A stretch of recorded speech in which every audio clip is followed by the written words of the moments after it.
El mobiliario egipcio. Primero que nada, algunas características generales. Son los primeros y más antiguos ejemplos de muebles conservados. Otras culturas de la antigüedad también tuvieron muebles, pero no se conservaron y solo podemos conocer algunas de sus características a través de relieves en piedra, por ejemplo. Los egipcios fueron los inventores de algunos tipos de muebles, como los bancos, las sillas, las mesas o las camas, que nosotros seguimos utilizando hoy en día. Y además, su morfología, su forma, es tan simple y estructural que nos resulta muy actual. Otra de las características era su escasez. La verdad es que no se utilizaba mucho mobiliario en general. La clase trabajadora, por supuesto, prácticamente no tenía muebles o no tenía. Solían dormir en el suelo, sentarse en el suelo. A veces dormían sobre especies de bancos de adobe con alguna estera de paja. Y los muebles eran escasos incluso en las casas de las familias nobles. Otro elemento es la conservación. La mayoría de los muebles, el principal material de la construcción de los muebles es la madera y es uno de los materiales que más rápido se degrada. Como decíamos entonces, en Egipto fueron conservados, a diferencia de en otras regiones, por su clima seco y por otro elemento que es su creencia religiosa. Los egipcios creían en la vida después de la muerte y por lo tanto guardaban en las tumbas ofrendas, alimentos e incluso objetos como los muebles que creían que el difunto iba a poder necesitar en su otra vida. El principal material, como venía diciendo, de construcción, de fabricación de los muebles es la madera.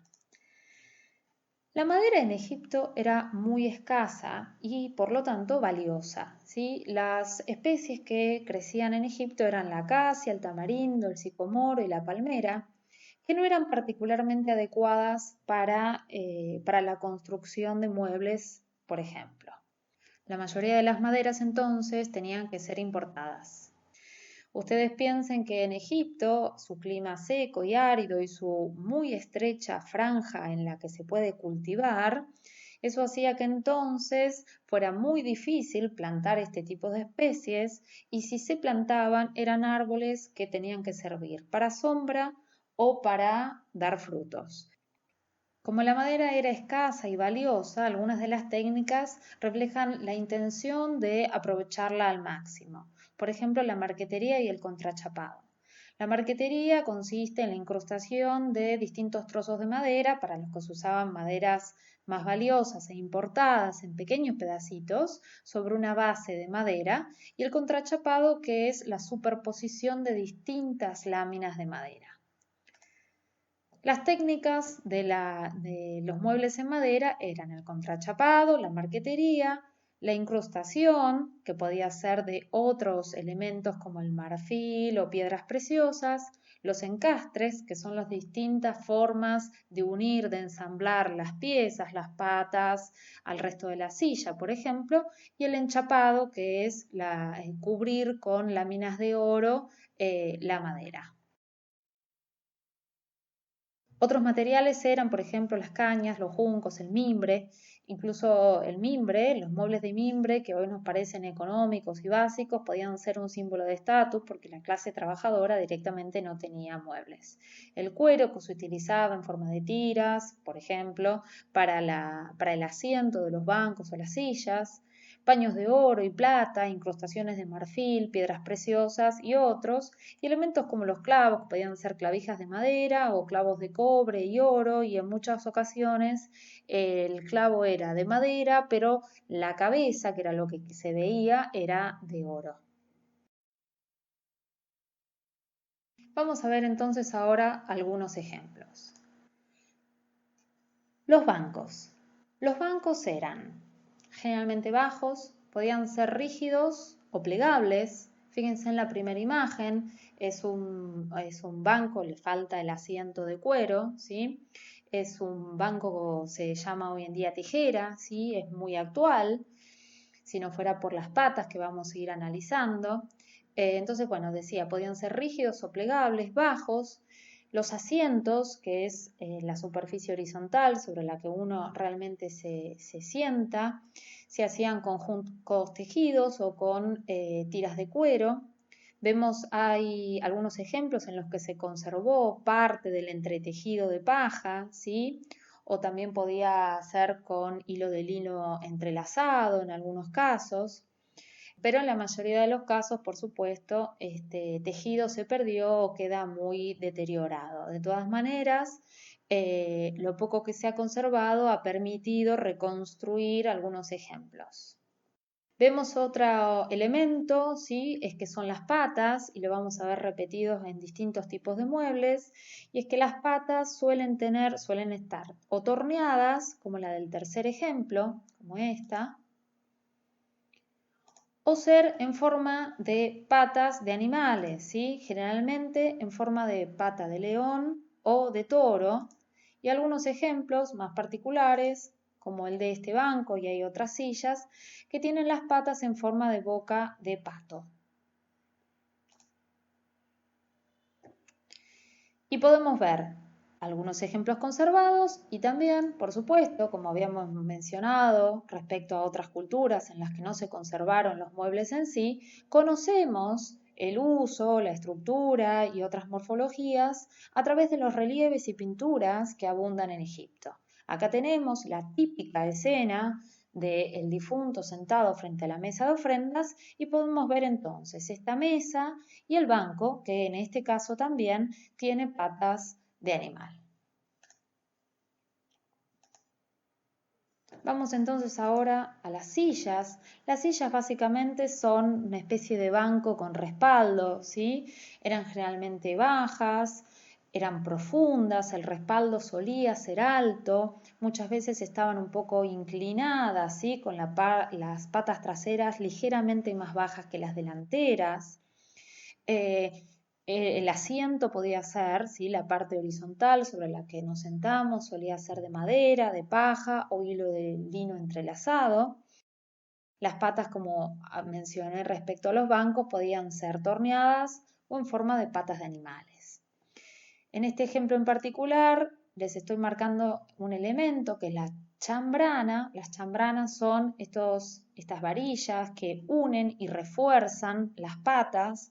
A su vez, estas chambranas, en este caso hay dos, podían ser cuatro, podían estar en cruz, podían estar reforzadas con otros travesaños que unían la chambrana al asiento. En este ejemplo podemos ver el trabajo de la talla y la marquetería, se pueden ver los distintos pedacitos de madera, se ven en los cambios de color que fueron incrustados generando un diseño, en este caso geométrico, sobre la estructura o base de madera.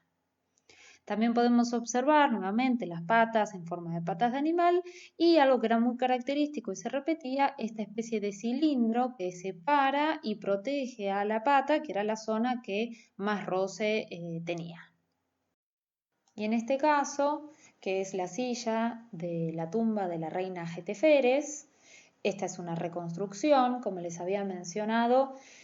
Si bien la madera se perdió, se había prácticamente destruido completamente, el enchapado, la cobertura en oro, permitió reconstruir a los investigadores cuál era la forma de este mueble. Y en este caso, en el apoyabrazos, tiene un motivo que es típico de Egipto, que son estas flores que están unidas y simbolizan precisamente la unión. En cuanto a las camas, podemos decir que solían ser bajas, individuales, las personas dormían de a uno en las camas, las parejas no compartían el lecho. En este caso, imagínense en el primero, la cabeza estaría a la izquierda y los pies a la derecha. La parte de la cabecera suele estar ligeramente más elevada, ¿sí? Y la parte de los pies un poco más baja. No tenían una madera que hiciera de cabecera, sí tenían una piecera que solía estar muy trabajada. En este ejemplo, que es otra reconstrucción, volvemos a ver las patas de animales, estos cilindros que las separan del piso, las tiras de cuero que unen las patas o refuerzan la unión de las patas con el bastidor de la cama, las tiras de cuero que unen y hacen el asiento o la base, ¿no es cierto?, sobre la que se va a apoyar el colchón de la cama. Los colchones en realidad solían ser o telas dobladas o podía haber especies de colchones rellenos de paja. No usaban almohadas, la cabeza la apoyaban en un apoyacabezas que era de un material rígido, de piedra, de metal o de madera, que tenía el nombre de wall y que podemos ver aquí en esta imagen. Y acá en el centro lo que tenemos es un ejemplo de cama fúnebre, que eran camas que se utilizaban para rituales, ¿sí? Podemos ver acá que en este caso no son bajas, sino que son muy altas y que requerirían incluso algún banco o algo para subirse. Son cortas, ¿sí? Probablemente no entra el cuerpo ahí porque es simbólico para transportar o descansar el cuerpo del difunto. Las mesas. Las mesas, la verdad es que eran bastante escasas, no existían las mesas como las conocemos hoy en día, en las que nos sentamos varias personas a comer, eran siempre individuales o de apoyo de alimentos y siempre muy pequeñas. Solía haber mesas de mimbre individuales para los invitados, que entonces se sentaban muchas veces en el suelo con una mesa de apoyo para la comida. Las mesas en madera eran menos comunes y en este ejemplo podemos ver cuán sencillas y pequeñas, bajas eran. Y acá tenemos una mesa que es en piedra y que es una especie de bandeja, una mesa para apoyar el alimento sobre el suelo.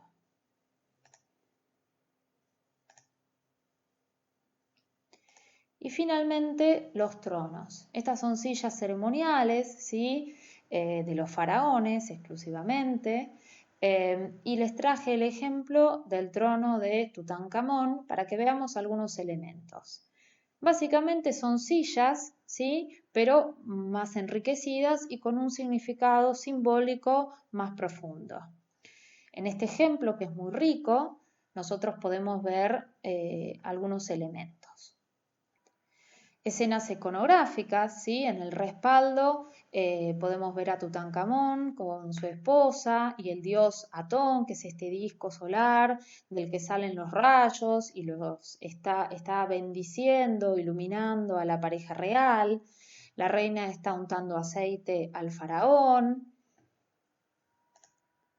Podría haber otros tipos de escenas. En el apoyabrazos, por ejemplo, vemos esta serpiente alada que está con la corona del Alto y del Bajo Egipto y que además está protegiendo de alguna manera los cartuchos, que son estos jeroglíficos encerrados en recuadros semicirculares, ¿sí? Que son los nombres, los distintos nombres que tenía el faraón.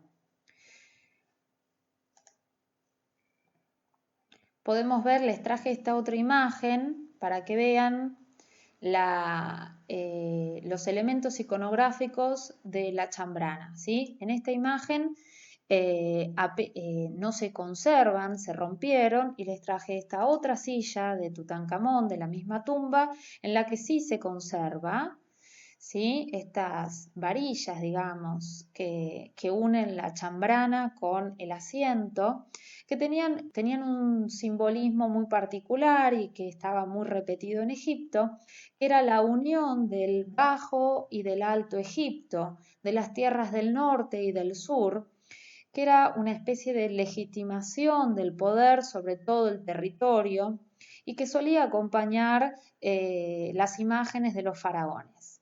Además, como símbolo de unión, podemos ver en el centro lo que representaba una tráquea y los dos pulmones unidos, atados, ¿sí? Es un símbolo de unión, de unificación. Y este ejemplo tenía además un escabel, que era una especie de apoya o reposapiés, que fíjense qué curioso, tenía representaciones de enemigos que habían tenido los egipcios en distintas batallas y casualmente es donde el faraón apoyaría sus pies. Y de esta forma, simbólicamente, pisotea, ¿sí? Está por sobre sus enemigos. También en esta imagen podemos ver que además de las patas de animales, vemos cabezas de león en las terminaciones de los apoyabrazos. Bueno, como verán, los tronos tienen mucho, además, mucho oro y muchas piedras preciosas, un trabajo mucho más complejo que tiene que ver con la simbología y el poder del dueño.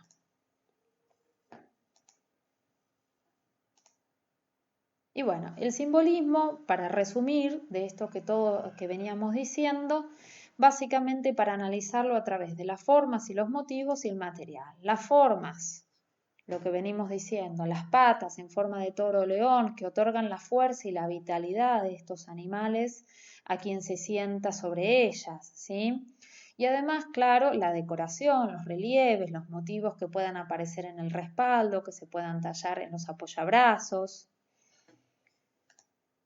Y por otro lado, el simbolismo también del material, ¿sí? La utilización de materiales preciosos o del oro, que si bien no era tan escaso en Egipto y entonces abundaba un poco más que de lo que nosotros estamos acostumbrados, pero era el material de lo divino. De oro se hacían las esculturas de los dioses que se guardaban en las salas más sagradas de los templos. Entonces, al aplicar oro en estos muebles, se estaba de alguna manera participando de lo divino.